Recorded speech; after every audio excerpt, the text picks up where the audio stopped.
오늘은 우리 요한복음 10장 우리 선한 목자라는 제목으로 함께 말씀을 나눕니다. 잘 아는 익숙한 구절과 단어들이 이 요한복음 10장에는 있는데요. 특별히 예수님을 목자로 또 우리 백성들을 양으로 이렇게 표현하는 건 사실 우리 기독교인들에게 상당히 익숙한 표현이죠.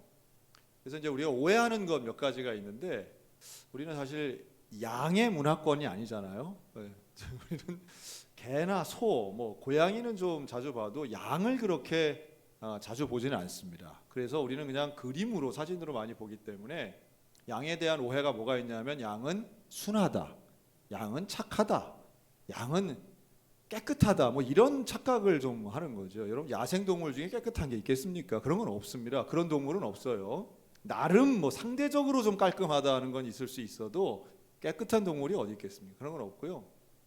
양은 상당히 소란스럽습니다.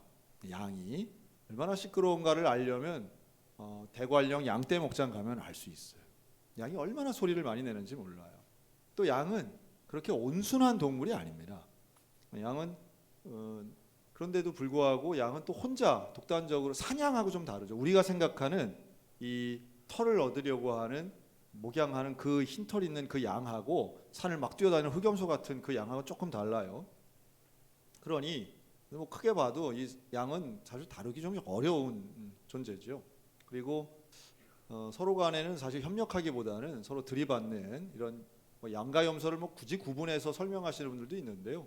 야생동물의 특성상 사실은 고분고분하거나 순한 것은 사실 적합하지는 않다고 봅니다. 다만 이제 인간이 키우는 즉 목양을 통해서 가두어 놓고 가축화된 양은 사람의 말을 듣는 거죠. 왜냐하면 그래야 먹고 살 수 있으니까 그런 거죠.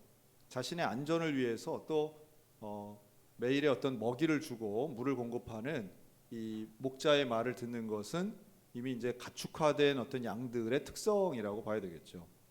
근데 이제 그건 일반적인 이야기고요. 오늘 성경이 말씀하시는 이 양과 목자의 비유를 가지고 우리에게 하시고 싶으신 예수님 말씀이 이제 명확하게 있는 거죠. 즉 우리와 예수님 간의 관계를 비유해서 목자와 양의 관계로 설명하시기 때문입니다. 그래서 이제 목자의 선한 목자의 특징 세 가지를 우리가 뽑을 수 있고, 그리고 양의 요구되는 예수님이 명령하시는 양은 이래야 된다는 특징을 한 세 가지 정도로 요약할 수 있겠습니다. 먼저 선한 목자의 특징 세 가지 본다면 첫째는 양을 위해서 목숨을 버리는 거예요. 이게 이제 목자와 그냥 목자와 선한 목자의 이제 차이점입니다.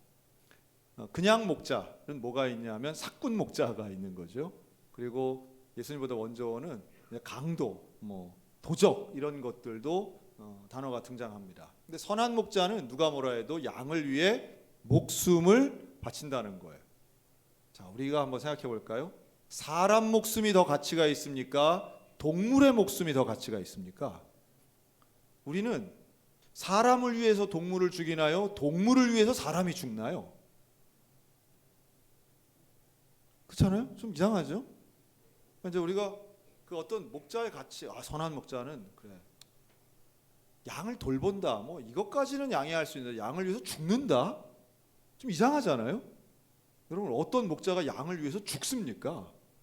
자기 가족을 위해서 죽는다, 이건 조금 그래도 이해가 되는데 아니 아무리 그래도 그렇지 양을 위해서 죽는 게 말이 되나요? 이건 그런데 이게 뭘 의미할까요? 왜 예수님은 선한 목자의 특징 중에 11절 이렇게 양을 위해서 죽는다는 표현을 쓸까요?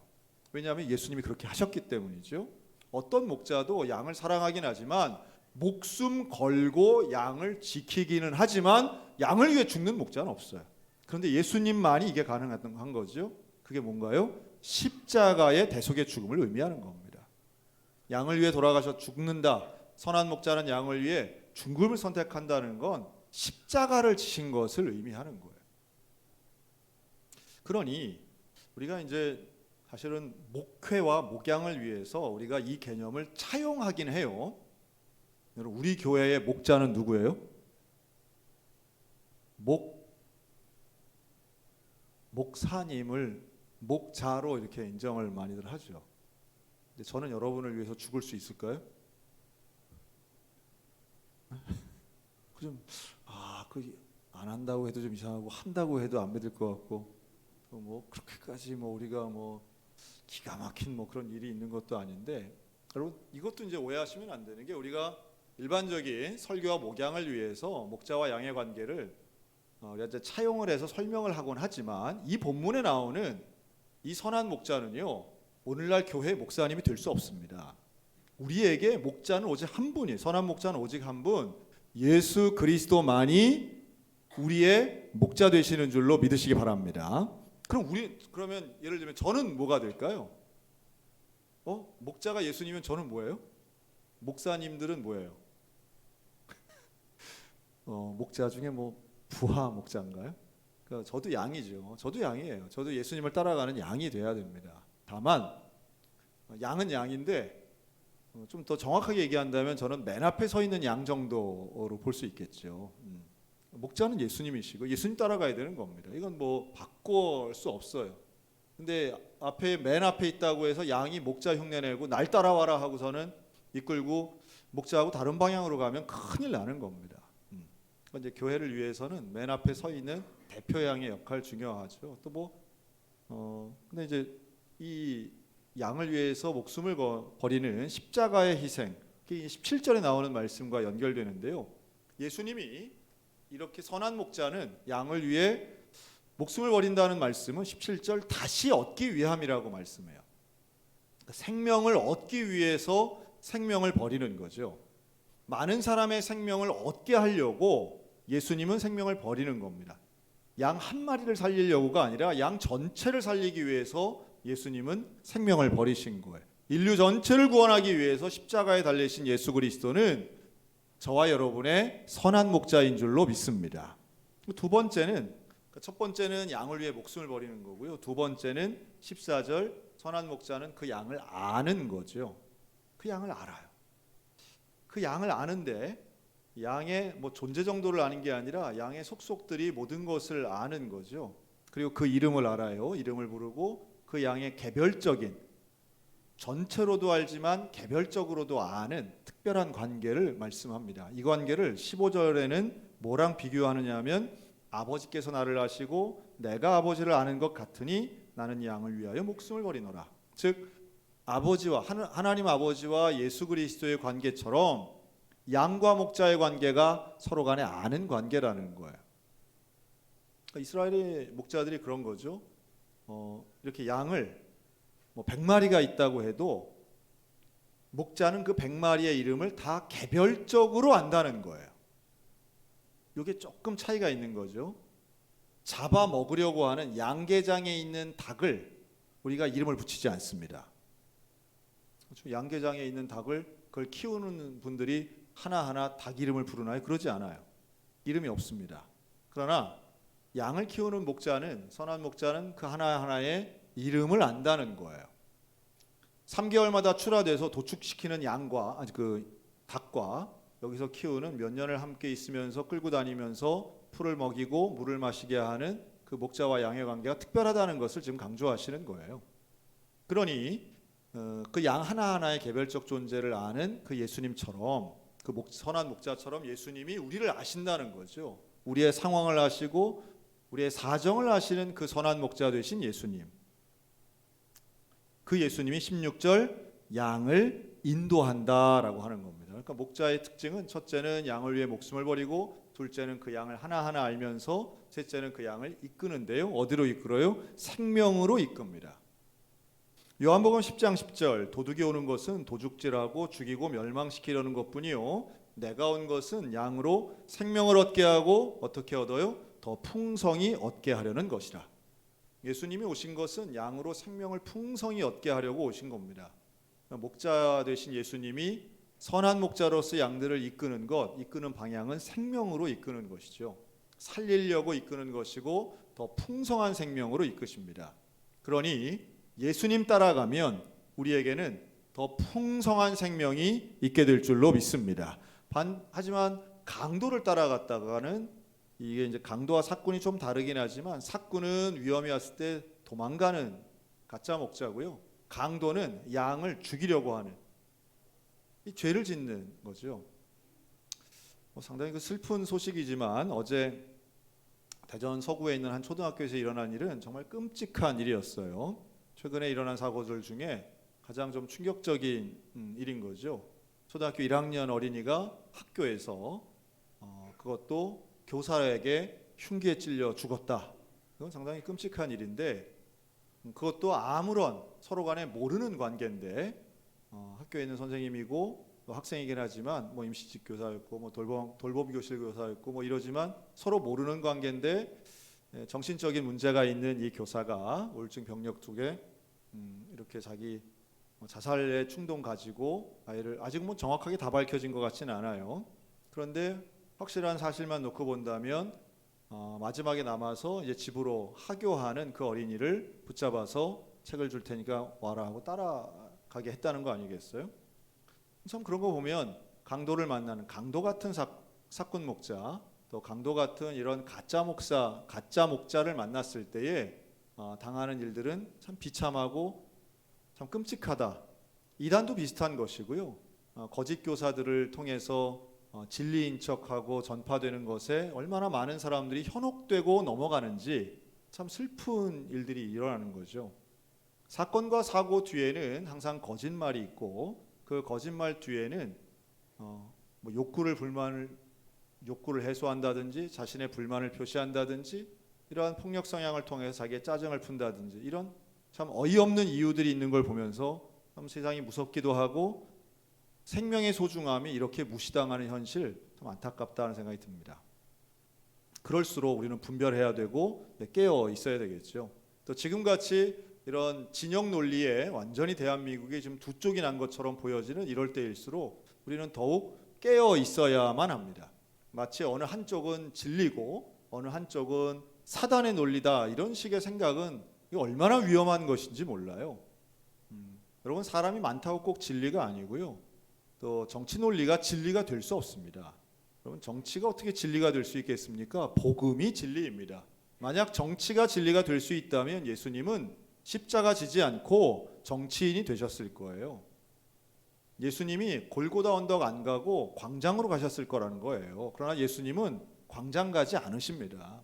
광장으로 나가시는 게 아니라 많은 사람을 모아서 그 많은 사람의 힘을 가지고 뭔가 내가 원하는 것을 이루시는 분이 아니시고 오히려 억울함과 답답함 가운데에도 십자가를 지시고 스스로 죽음을 선택하신 분이 예수 그리스도이시지 상대방을 꺾고 이기고 승리하려고 하신 게 아니라는 거예요. 그런 면에서 선한 목자로 오신 예수님이 오늘 우리에게 주시는 메시지는 참 명확한 것 같아요. 선한 목자는 양을 알아봅니다. 근데 양도 자기 목자를 알아봅니다. 유명한 실험이 있더라고요. 사실 양들이 이렇게 눈이 어둡잖아요. 근데 귀는 좀 밝다는 거예요. 귀가 밝아서 자기 주인의 목소리를 정말 알아듣는가 이런 실험들 한 것들이 영상들이 있던데요. 양들이 알아듣는 거예요. 그래서 목자의 양가 부르는 소리를 휘파람 같은 그런 소리도 알아듣고 목자를 향해서 이제 다가오고 따라가고 이제 이런 걸 보면 이 목자를 알아보는 것은 양에게 있어서 너무너무 중요한 겁니다. 다른 것에 현혹되지 않고 오직 선한 목자 되신 예수 그리스도의 음성을 귀 기울여 듣고 알아듣기 위해서 애를 쓰고 여러분 이게 하루아침에 되겠습니까? 그렇지 않죠. 양이 목자의 음성을 알아들을 수 있는 이유는 오랫동안 함께 있기 때문이에요. 오랫동안. 그러니 신앙생활이라는 건 꾸준하게 하면서도 날마다 주의 음성을 듣기 위하여 겸손하게 매 순간마다 사실 오늘같이 이렇게 날씨가 이렇게 좋지 않아서 많은 분들 지금 감기 환자가 지금 또 얼마나 많은지 몰라요. 그런데도 우리가 수요일 날 그래도 여기 올 수 있는 건 참 감사하고 수요 예배를 지키고 또 요즘은 주일 오후 예배가 없는 교회들이 참 많더라고요. 네, 참 많은데 우리 교회는 주일 오후 예배를 드리는 것을 당연하게 여기고 모여서 예배드리고 또 예배드리는 걸 당연하게 생각하고 기쁨으로 받아들이고 이렇게 추운 새벽에도 열심히 모여서 예배드리려고 하는 그런 가운데에 우리에게 주어지는 것은 선한 목자 되신 예수님의 음성을 알아들을 수 있는 그 은혜가 이런 열정과 열심과 헌신을 통하여 더 성장하게 될 줄로 믿습니다. 그러니 양에게 요구하시는 거 세 가지로 요약하면 이래요. 양은 한번 따라 하실까요? 듣고, 알고, 따른다. 예, 듣는다는 건 목자의 음성을 듣는 거예요. 알아듣는 거예요. 그래서 알고 오는 것은 이게 목자의 음성이야. 다른 목동 소리가 아니라 이게 우리의 선한 목자, 우리의 주인 목자의 음성이야. 이걸 알아듣는 게 양의 모습이고요. 근데 알아들었는데 그 다음에 따라가야 되는 거죠. 알아만 듣고 안 따라가면 어떻게 해야 돼요? 그럼 이리밥이 되는 거죠. 따라가야 되는 거예요. 그러니까 이게 이제 사실은 믿음과 깨달음과 실행의 단계인데요. 믿고 깨닫고 따라가는 것, 이게 우리 신앙생활의 반복적인 일들이 돼야 됩니다. 그래서 어떤 분 알아듣는 것의 방법으로는 결국 설교의 말씀이나 성경을 읽으면서 또 기도를 하면서 하나님이 우리에게 원하시고 말씀하시는 게 무엇일까? 이걸 깨닫는 거 참 중요하죠.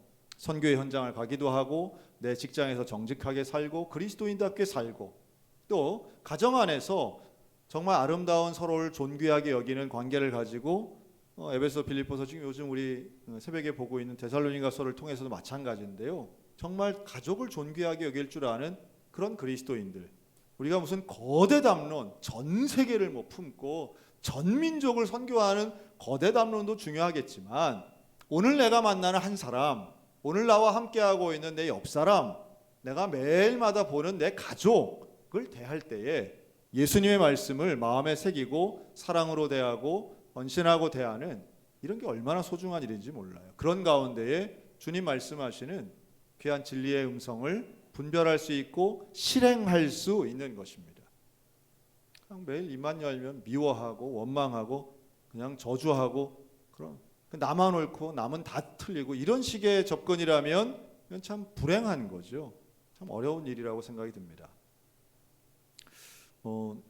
며칠 전에 한 우리 지방의 목사님한테 연락을 받았어요. 저보다도 연배가 더 있으신 목사님이신데 저한테 전화를 해서 하여튼 앞뒤 상황까지 설명할 필요는 없겠고요. 요는 이거였어요. 그 목사님이 처음으로 결혼식 주례를 부탁을 받았다는 거예요. 여러분, 요즘 목사님들이 결혼식 주례를 한 번도 안 해보신 분들이 참 많습니다. 결혼식 자체도 별로 없지만 목사님에게 주례를 부탁하는 경우들이 상당히 적어져서 그래요. 그런데 이 목사님이 막상 주례 부탁을 받고 하려고 보니까 어떻게 해야 될지 모르겠는 거예요. 해본 적이 없으니까. 그럴 수 있겠다 하는 생각이 들어요. 그러면서 이분이 후배인 저에게 결혼식 주례를 어떻게 해야 되냐고 상담을 하시더라고요. 참 고맙더라고요. 여러분, 그것을 이렇게 물어보고 내가 모르는 것 여러분 목사님이라고 다 알겠습니까? 그렇지 않잖아요. 그럴 수도 없고요. 그런데 참 훌륭한 분들은 어떤 모습이냐 하면 모르는 걸 모른다고 이야기할 수 있는 분들은 참 용기 있는 분이다 생각이 들어요. 그러면서 그것을 도움을 얻고자 누군가에게 물어보고자 물어보고 배우려고 한다면 그거 참 훌륭하신 거잖아요. 그런데 더 감사한 것은 그 물어보는 대상이 누가 된 거예요? 제가 된 거예요.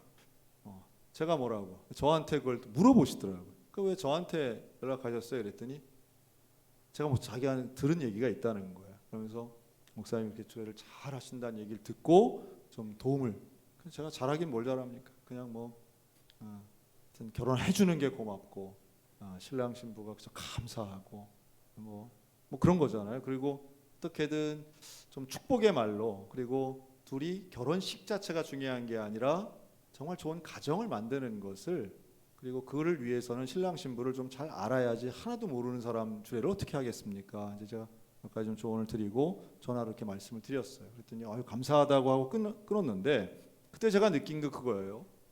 누군가에게 이렇게 좀 배우려고 하는 그 마음을 가진다면 나이와 상관없이, 직분과 상관없이, 또는 내 위치와 상관없이 겸손해야 되겠구나. 그렇다면 우리가 양으로서의 내 정체성을 가지고 예수님을 대한다면 겸손해야 되는 거예요. 예수님이 이쪽이야 라고 하면 예 하고 따라가야 되는데 아닌데 내가 볼 땐 저쪽이 더 나은 것 같은데 이러면 좀 힘들잖아요. 어렵잖아요. 그러니까 선한 목자로서의 예수님을 대하는 우리의 태도는 순종해야 되는데 무조건적 순종이라기보다는 알아듣는 순종이 돼야 된다 하는 겁니다.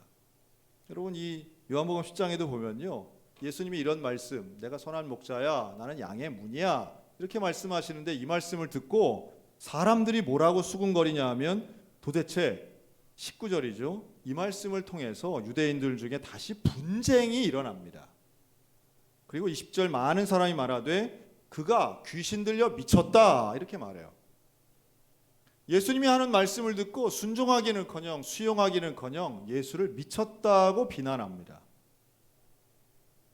어찌하여 그 말을 듣느냐, 우리 저런 얘기 들으면 안 돼, 예수의 말 들으면 안 돼 라고 아주 노골적으로 반대하는 세력들이 있었던 거죠. 또 어떤 사람은 21절 이 말은 귀신 들린 자의 말이 아니야, 귀신이 맹인의 눈을 어떻게 뜨게 할 수 있겠어 라고 하면서, 근데 이들의 공통점은 예수님의 말에 대한, 예수님이 하신 말씀에 대한 판단이 아니라 예수님에 대한 자기 감정들을 쏟아놓고 예수님의 기적을 가지고 말씀을 평가하고 재단하려고 하는 거죠. 제대로 듣는 사람이 여전히 없다라는 거예요. 오늘 우리들에게 양으로서의 온전한 마음과 성숙한 영성이 있어서 예수님의 말씀, 선한 목자 되신 주의 말씀을 알아듣는 은혜가 있으시기를 주의 이름으로 축원합니다. 예수님의 말씀을 알아듣기만 해도, 그리고 그것을 따라가기만 해도 우리의 삶은 훨씬 더 풍성해질 것입니다. 만약 풍성함이 없다고 하면 우리는 잘못 따라갔거나 엉뚱한 데 가 있는 것이죠. 열매를 가지고 나무를 판단할 수 있습니다.